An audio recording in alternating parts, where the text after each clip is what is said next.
Greetings adventurers, and welcome to the Loot Goblin Marketplace. What happens when your boyfriend is the problem player at the table? I get that sometimes you want to keep the peace in a relationship, but how many campaigns would you allow the person you're dating to ruin before you finally decide to walk away from either D&D or the relationship? Today's story is a longer one because apparently the answer for them was 5 campaigns. I have a different policy when it comes to how many campaigns you're allowed to ruin for the whole table. The answer is just 1, because if you derail a perfectly fine campaign, that means you aren't getting invited back to the next one. Today's treasure goes by the name The Guy Who Single-Handedly Killed 5 Different Games, and is still botching it to this day. But before I go any further, I wanted to give D&D Dice a shout out, my favorite dice shop and where half of my paycheck goes to every month. They've got a lot of options, including their original 11-piece dice sets that they call the King of Crits series. Be sure to use the code LootGoblin to support the channel at dnddice.com, or you can just click the link down in that video description and it'll be added when you check out with your favorite dice. As an edgelord myself, my favorite collections are the Plague Doctor and Blood Hunter 11-piece sets, which I use alongside their Tomb of the Lich dice tower. Anyways, back to the video. This is my first time posting here, so apologies in advance if I'm a little awkward or anything. So a few years ago I, from 20 to 22, was dating this guy, and he loved Dungeons and Dragons. He actually convinced me to start playing, and got me really into it, but the games we played were often overpopulated with players, so sessions would consist mostly of waiting for players' turns to end, and never actually getting too much of anything. Eventually we decided to start playing with my 2 siblings, my sister who we'll call Ryan,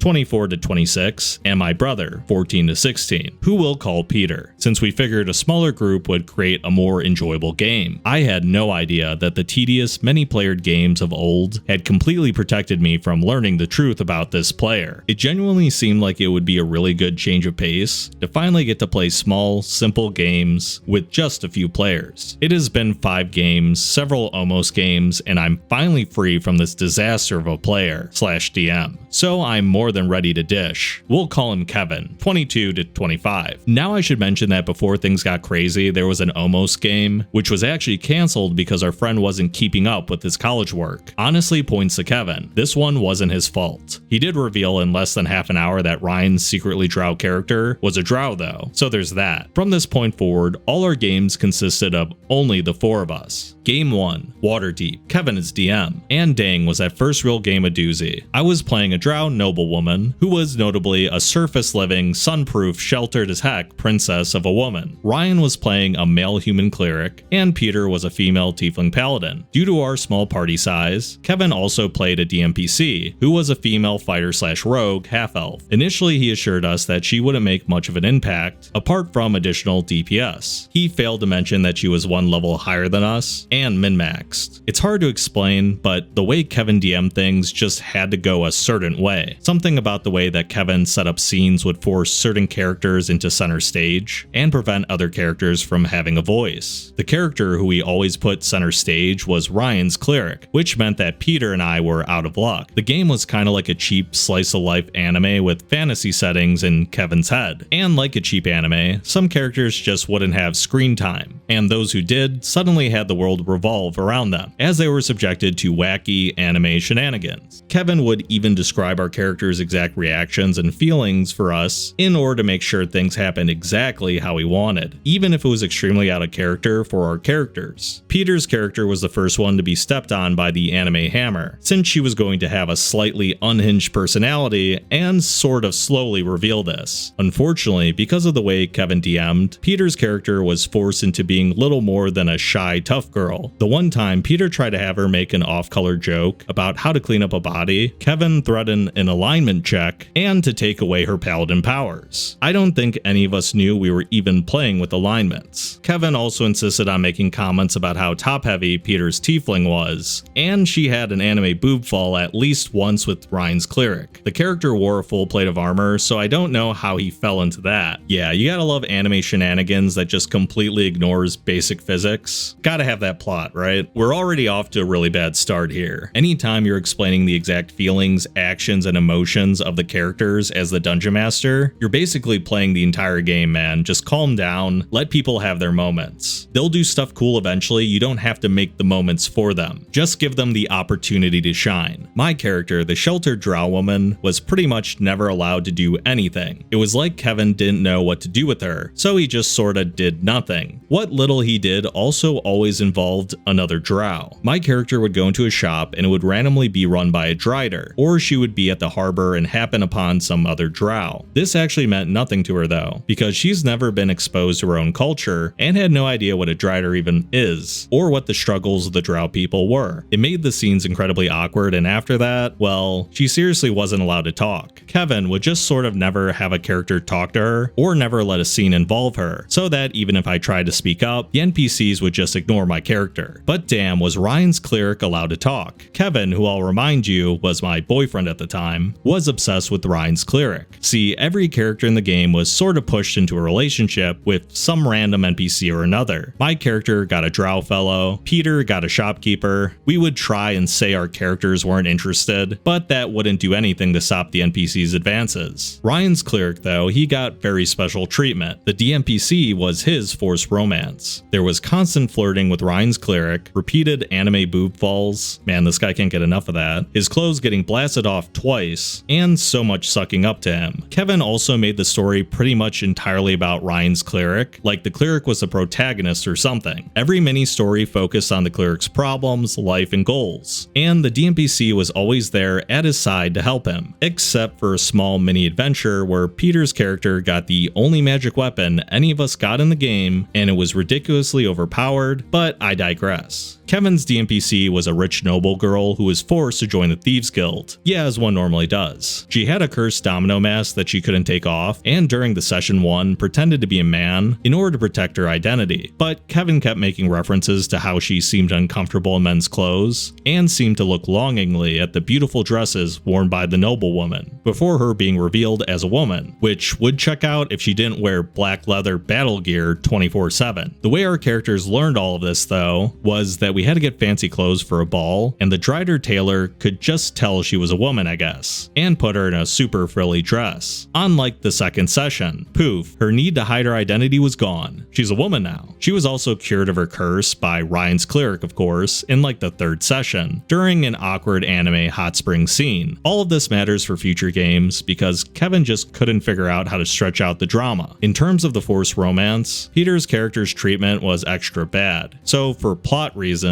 we had to stop by a shop to pick up some magic item or whatnot. Peter and Ryan's characters both went together, and on entering, Kevin proceeded to describe this incredibly hot shopkeeper and how utterly amazing he was and how he made Peter's character blush, but it got worse. I can't remember the exact circumstances, but Kevin had Peter roll a wisdom save. Something about whether or not Peter's tiefling fell for the hotness, I guess. Ryan's cleric didn't have to because I guess he's straight according to their god. Peter rolled very high, and being a paladin had a very good modifier, but apparently he failed that roll because I guess Peter's paladin fell for the seduction anyways. Not only is that not how these rolls work, but yikes. Ryan tried in vain to interrupt/deflect this whole encounter, but was literally entirely ignored whenever she spoke up. Ryan and Peter conspired to have their characters hook up to try and combat this nonsense. They told the party they were going to a restaurant to get food, and on the way had their plans utterly foiled by every possible anime shenanigan ever. Random side characters popping up, a literal half-giant wandering the streets, everything imaginable. And when they finally got to the restaurant, they weren't allowed to actually roleplay being there because of course it immediately had another stupid shenanigan. They knew they failed completely when the epilogue had Peter's character getting pregnant with the shopkeeper's spawn. Now, I never actually told Ryan and Peter this, but the shopkeeper was one of the Dungeon Master's OCs. Yikes. So I guess my character was the only one not dating my boyfriend's character. This is all without mentioning the extreme changes he made to Waterdeep's module story. Out of all the 4 villains, Kevin chose the evil rich couple whose names I've forgotten. The This didn't stop the other villains from making random appearances, but that was a forgivable little thing. The big thing was the ending. Ryan had heard from her friends this ending was cool and was most excited for the crazy cool mansion at the end of the module with this villain set, but Kevin had other plans. I guess he thought he was a better writer than the official D&D writers, because we got a multi-story demon-infested tower with crazy people at the bottom who wanted to summon demons from another world. We killed the demons, saved the day, and that was the end. No cool mansion. Just a weird parade that was crashed by hordes of demons and a magic teleporting tower. And this was only the first game. I seriously wonder why we kept doing this to ourselves, but here we go. So yeah, we're already off to a terrible start. I know Kevin's antics are really annoying, but there's one thing that really just keeps sticking with me. I just scroll up and actually read the descriptions of the names again. Okay, so you're like 20, dating a 23-year-old. You were playing with your sister and your brother. So your sister and your brother were dating so they wouldn't have to date Kevin's OCs. Everything about that statement is just wrong. Like, come on. Occasionally in the campaigns I've played, people have wanted to have someone that they're dating in the story. Usually someone that they interact with a few times, and then when they retire their characters, it's kind of implied that they go off and like retire together. We never really play anything specific out. Maybe in the downtime, the player will be like, oh, I go see so-and-so, the person I'm dating, and that's about the end of it. But as we know, Kevin loves dictating all the actions in the game, so all these romance scenes are just forced into the story over and over again until ultimately he gets what he wants. It seems like every random encounter is forcing dates to happen in-game, which I think is a huge waste of time and potential. I also agree that changing the Waterdeep module isn't really a big deal, especially compared to the rest of this story. If Ryan was looking forward to one specific aspect of this module, the very least you could do is just play that part out. You can put in all the random OCs you want, focus on NPCs that maybe aren't as prominent as others in the module, but just give players what they want at the table. If I'm doing Curse of Strahd and someone says, oh, this really cool thing I hear happens, I'm not going to change it and subvert it just to say that I did it different. You already control everything else about this game. Just give them one thing they wanted. For some reason, everyone decides to show up to the second game, so let's see what happens. Game 2 Homebrew. Ryan is DM.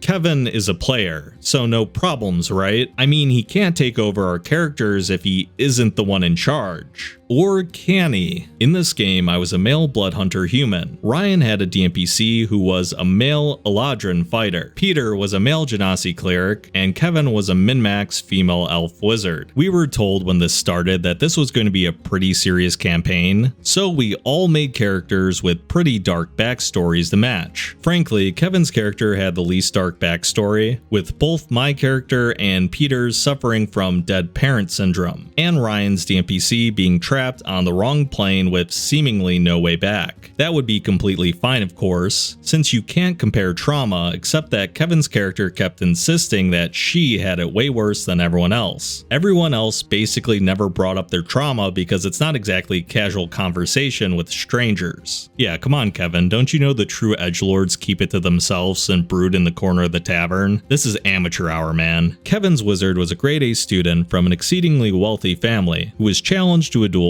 at magic school by a lower class human wizard. He was jealous of her and how rich and elfy she was, so they had a school sanctioned duel where she won by blasting his arm off with an ice spell. This wildly traumatized Kevin's character into hating humans and never using ice magic again. Kevin arranged with Ryan that maybe he could do a trauma roll for ice, like Caleb does for fire in Critical Role. Yes, they literally stole the fire trauma thing from Caleb, but it was also kind of meaningless, since he didn't have a single ice spell on his spell list until Ryan pointed out he should have at least one for it to matter, which he never cast, so Ryan never had to do the trauma roll thing anyways. This character, I don't even know where to start. There were so many things, like how he was upset that we all got sentimental items at the start of the game, because he wanted to get a magic item at level 1, or how his character weirdly hates Ryan's character, to the point of warning major NPCs to be distrustful of them. He didn't back off from this even when the NPCs insisted Ryan's character was fine. Then there was the racism. The apparently trauma-induced hatred of humans was so amazingly disruptive. Yeah, there tends to be a lot of humans in fantasy settings. One time, we were actually going to get magic items like he wanted, but his troublesome character just had to insist that the shopkeeper we were going to buy it from them was evil and trying to play us, entirely on the grounds of the shopkeeper is a human, and humans can't be trusted. He was so wildly mean to the shopkeeper that even after Ryan tried to have the shopkeeper just talk to Peter and my characters, it was no good. The magic of the moment was gone. Thankfully, after Ryan spoke with him, this mostly stopped. But those were the little things. The rest of it was all encompassed within one city we were able to go to before the game stopped altogether. This city was actually designed around Peter's character's backstory, so it was naturally supposed to focus on Peter's character. Kevin couldn't stand not being the center of attention though, so he decided to hijack the plot. He did this by literally abandoning the team in the middle of a fight. We're talking about 4 massive golems inside a greenhouse-like building, with my character somehow lucky enough to be cornered between one golem and the wall nearby Kevin's character. The DM almost certainly meant for us to tag team this fight, with Ryan and Peter's characters stuck together on the other side of the room. I was down for that up until the point where my health started to get a little low, and Kevin's response was to run away, straight out the door, like straight up completely abandoning my character to be crushed by the golem. The supposed reason Kevin did this was to prepare a spell, and because his character was scared. Naturally, this meant the entire conversation after the fight consisted of our characters being mad at Kevin's character for running out on them when they needed her. This completely destroyed the intended post-fight scene, which was going to be very emotional for Peter's character, during which he reconciles with his family. Afterwards, Kevin stood by his belief that what he did in the fight was the right thing to do, because his character was in danger and it was strategic. Plus, I hear they might be ice golems, because saving his own ass and leaving my character to die is strategic. To this day, I think Kevin thinks this was the best move. At any rate, we were willing to work with all of this and find a way to get the story back on track. The idea was the characters would have a conversation with Kevin's character, she'd pour her heart out, we'd all be friends and move on. This didn't happen. Kevin decided to add another layer to that strategy defense by having his character explain that even though she'd been traveling for quite some time with this group and fought off more than a few terrible monsters with them, she just couldn't possibly trust them. And not just because I was playing a human. Kevin threw the ball into Ryan's court with this one, and expected Ryan to adjust the story to fit it and come up with the reason for Kevin's character to trust the others. So even though this was Peter's character's backstory city, the city was quickly reworked to include Kevin's character. A session was spent meeting the family of the wizard whose arm he blasted off. Theoretically, Kevin's character would meet the family, see that they're kind and forgiving, and find a way to move forward. It was a little fast moving for character development, but based on the last campaign, that's how Kevin likes it. He didn't take this solution though, and decided it just wasn't enough to convince his character to work with the party, and stop being hateful to them every chance she got. He talked to Ryan between sessions about the possibility of playing a new character, which at this point wasn't the worst option. He still wasn't willing to pay attention to the details of the world Ryan had set up though, or to work with Ryan on creating a character that fits in said world. He basically tried to create an entire order of specialized knights that wouldn't make sense to exist in a very politically corrupt world, and also wanted to play a race that wouldn't be able to exist in this world due to plot reasons. It was literally the only race we were barred from playing. Kevin wasn't willing to budge on this new character, so he ended up deciding not to change characters after all. The game would soon fizzle out as no solution could be found, and everyone was understandably a little uncomfortable about continuing to play a game where none of their characters could openly chat with each other without being accused of some great evil because of their suspiciousness. Also, this character was another perfect anime waifu who flusteredly eats toast. You know, when they're late for the first day of school, I imagine. Gotta keep those anime tropes going, right? And was super gentle and nice, but tough as can be at the same time, with some tsundere tendencies. Yeah, Kevin definitely comes across as a tsundere, alright. He just forgets the part where he's actually supposed to like you deep down, because he only wants to flirt with your sister and brother. Jeez. It seems like you've tried it both ways now. You've had him as the dungeon master, he was a bit of a control freak, he was really creepy, didn't give you any magic items, everyone got sick of it, you decided to have him step down, now your sister's the DM, you hope it's better, it's immediately not better, somehow he still finds a way to deny you magic items, which I think is pretty funny, somehow he still makes it about waifus, somehow the entire plot still has to go exactly the way he wants it. When someone's a control freak as a dungeon master, don't be surprised when they're a control freak as a player. Remember, this is only campaign 2 of 5, the The stories get a lot shorter as people get shorter and shorter fuses with Kevin, which I totally get. They really should have gave up after the first campaign, but it seems like we got 3 more strikes to go, so let's jump into it. Oh, wait a minute. This is game 2.5. One shot, Kevin is DM. I don't know why, but we played another game he DM'd. Hey man, you said it, not me. This was a really fun in-concept one-shot story where the characters we played were completely randomly generated on D&D Beyond. I got to play a total edgelord Dark Angel Azimir because of this, and I love that. I don't love the way Kevin got mad when Ryan used spells such as Disguise Self to get around guards, but that's again just a little thing. What I really don't love was the inevitable, vaguely sexual, super weird part that just had to happen. Yeah, this one ended with the naked dwarf girl who was hypnotized into dancing for an evil gnome, and it was supposed to be funny. I honestly barely remember this one, but my siblings were scarred. Yeah, what the hell kind of animes is Kevin watching? You know what? I don't want to know. The game we almost played. No idea who would have been the DM. I also almost played a game where we played as characters that were designed to match our favorite tropes in media. I love foxes, so I play a kitsune. Peter loves Toho, so he'd play a Toho. That sort of thing. It was really exciting, and I even brought a mini of my character and painted half of it because I just couldn't wait. I was really good at self-blinding, I guess. At any rate, I didn't finish painting the mini, and the game never happened because the minute Kevin found out my character's gay, he went crazy. For jokes, every time I tried to talk about my character's serious backstory and how it connected to Ryan's character, Kevin would turn it into some horribly uncomfortable comment about how funny gay men are, and how I must have chosen to make this character gay because I think gay people are funny. Well, yeah, I'm gay, so yeah, that didn't happen. The Halloween one-shot. Ryan DM'd this one. This one was weirdly 100% okay. It's also the only one where Kevin played a male character. How curious. Yeah, it almost seems like you found his weakness. Whenever he can't be an anime girl, he's just noticeably less annoying. Honestly, I'm really not that surprised. Now we have game 3. Star Wars, Kevin is the DM. And then we went right back into preparing for another big game. I love how we kept doing this to ourselves. Really, I'm learning a lot just typing this. The game was going to be a Star Wars campaign set during the Clone Wars, where Ryan played a female human Mandalorian. I played a male Zeltron Jedi, and Peter played a human con man, and Kevin played a female Owati noblewoman. Kevin decided that he would try and make the game more interesting by rolling for just about everything that happened. What race NPCs are, how many bad guys we fight on a map, everything. It was pretty annoying, but oh well. Wait, quick aside here. Are you guys physically incapable of being a DM and not playing a DMPC? Every single time I think someone's a player, I have to remember that they're also the DM. This has happened in every single story. I feel like you guys all have the fear of missing out just a little bit here. As a DM, you gotta let the players be the players.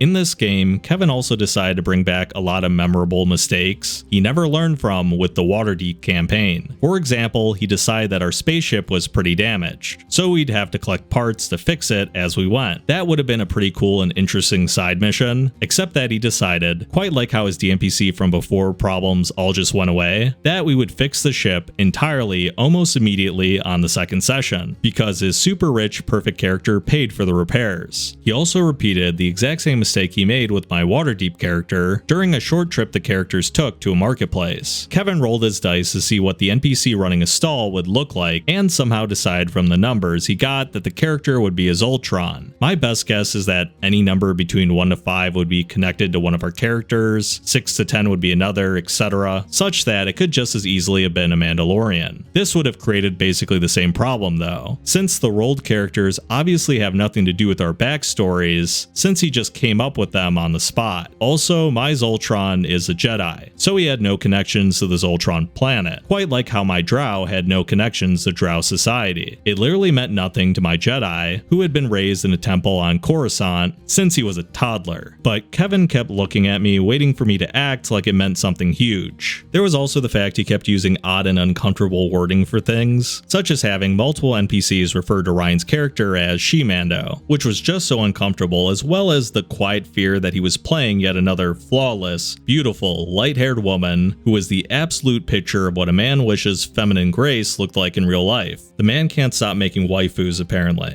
The character's backstory actually had some potential to fit into the story though, so we were willing to roll with it. We also enjoyed the dynamic all 4 of our characters had so much that we sort of naturally moved from the end of one session into a full-on roleplay session. Kevin felt during the session that his character had nothing to say to ours though, and and had to go straight to bed, making it awkward to try and have everyone continue chatting. He then complained about how bored he was and how poorly the campaign was going, and called it quits, thus ending the campaign entirely. We're pretty sure he wasn't thrilled to learn that Ryan is an uber Star Wars fan and knows a lot about the lore, so her character was super fleshed out. Because we built our characters together, and with the advice on the world of Star Wars from Ryan, Peter and I had pretty fleshed out characters too. Kevin didn't want to talk out his character with the rest of us though, and has this bizarre tendency to just zone out when you're talking to him, unless it's his turn to talk. I think he waits to hear a word he knows something about, and then goes off on what he thinks he can say about whatever that word is, even if it totally derails the conversation. So like if we're talking about how Ryan's Mandalorian has an owl for a symbol, he might pull the word Mandalorian and just start talking about the Mandalorian creed in the comics that he totally heard about on YouTube. Either way, he had little to no interest in working out the character together with us, and that should have been fine, if he was just willing to actually do something with her. I understand he was probably nervous after things went so badly with Waterdeep, but it's difficult to do better if you don't even know anything at all. It's clearly established already that he wants to be the center of attention. The problem is he doesn't really know much about Star Wars. Truthfully, I also don't know as much as these three people in the story clearly know, but I'm not trying to be the main character. Kevin is here. So when everyone's role-playing, everyone's talking about lore, they're having a great time, suddenly his DMPC wants to go to bed, and that's super telling. This is also the last story where the author participates with Kevin. They're officially done now, but Kevin is not done yet. Let's read the last story. Kevin breaks out. Kevin is a player in someone else's game. After this game, we decided we're not compatible players. I also kind of broke up with him. Should have done so sooner. We play our own games and work with having only 3 players. And Kevin plays with a group he found online. I was pretty genuinely happy for him. Maybe the issue was that we had conflicting styles, and this group would go better for him in the long run. You already know where this is going. Yeah, he repeated another one of his old mistakes and completely abandoned his party. I remember how proudly he described his character's last stand against the final boss, as if the rest of the party wasn't even there, because it's all about him. The final boss could be found inside a rift in space-time, which the party was accidentally pulled into by a portal. With them was an NPC who the party was supposed to defend. Oh god, is this a DMPC too? When the fight started to get tough, Kevin had his character pick up said NPC and fly towards the portal to escape. The Dungeon Master tried to slow him down by throwing all kinds of monsters at him, as if saying, wait, stop. But Kevin just had his character swerve around said characters and fly right out of the portal. That was when he learned that the boy was the thing holding the portal open, and it closed, trapping his entire party inside. He literally trapped his entire party, including the cleric who was his character's in-game husband. Man, this guy can never not be single, huh? Inside a time loop where they would have a never-ending eternal battle with an incomprehensible demon, and he was proud of this. This was, to him, the best ending. Why? Because he was the hero. Duh. Also, this character was yet another beautiful young woman with no flaws and a delicate, kind personality who is just so cute when she's angry. I am so glad my blood hunter didn't die that one time. Anyways, if you stuck with me this long, thank you so much. I know this was a lot, but dang, I've been letting this sit with me way too long, and when I heard about this last campaign, I think some part of me just died. I guess they didn't really die, they're just dying for eternity, which is worse. Much, much worse. TLDR, my ex-boyfriend had a bad habit of destroying campaigns by making the same mistakes over and over again. Also, he always played perfect waifus and loved to sprinkle a hint of sexism into every interaction. I'm glad that you pointed out that they repeated a lot of their mistakes over and over again. I'm also kind of glad that they played at least one campaign without you and the rest of the party there, so you could truly see that no matter what happened, he was going to do it in any party. And honestly, I think that's the main takeaway that people should have from a story like this. It didn't matter the setting, it didn't matter the role, be it player or dungeon master. It doesn't really matter the specific characters they played or what backstories they had. This guy was going to find a way to be annoying and basically force the entire story to be about them. I'd love to hear everyone's comments below. Do you think you can fix him, chat, or would you have dumped him long ago? How many campaigns would you have put yourself through this? Honestly, I feel like the first one was the biggest offender. Everything else was just reinforcement. It seems like the first one was really love heavy. I don't know if all the the campaigns were like that and they just didn't repeat themselves from story to story, but it sounds like they repeated a lot of mistakes. So I imagine every game they DM'd probably had that aspect to it too. After reading so many stories, I consider myself lucky that I never had a DM that wanted to force romance onto me. I just really don't get the appeal of it. If a player doesn't want to date an NPC, you can't make them date that NPC. It's ridiculous. Calm down, Otacon. This isn't one of your Japanese animes. Sorry, I meant to say Kevin there. If you enjoyed the video, make sure to like and hype it, as it really helps the channel grow. Subscribe to the channel if you haven't already. And as always, I hope to see you in the next video.